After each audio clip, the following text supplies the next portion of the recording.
J'ai pas été à l'école, hein, mais quand je vois mon professeur dans la rue, ou bien à la station, je lui paye son station. Non, je lui paye son naissance.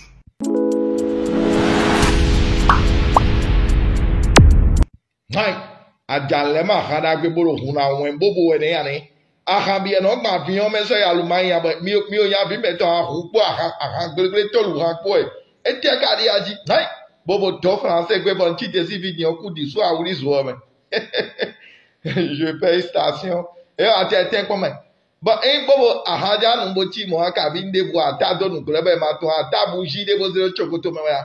Eya maka brede le debo ahwe donde nu esi bebe ti o bebe azodi me abe apollo d'Allemagne apollo ine o lo dede me aonu de to me fibo do kushupo do slipu gengen de go kushupo bodo yonu ka kala karombo tiyan ma lo nípa tongo me tadu no yobo to me to no mo njo no ti ame wa kwewe me ajan tega nu kron we me gono da sura bi o mo lo se do ado de ka kwewe abobo ajan agbogbo sura bi lo nu ade yo Que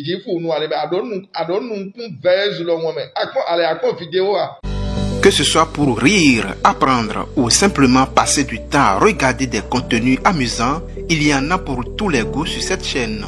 J'espère que cette vidéo vous a plu et qu'elle vous a permis de découvrir de nouveaux contenus divertissants. Merci d'avoir regardé et à bientôt.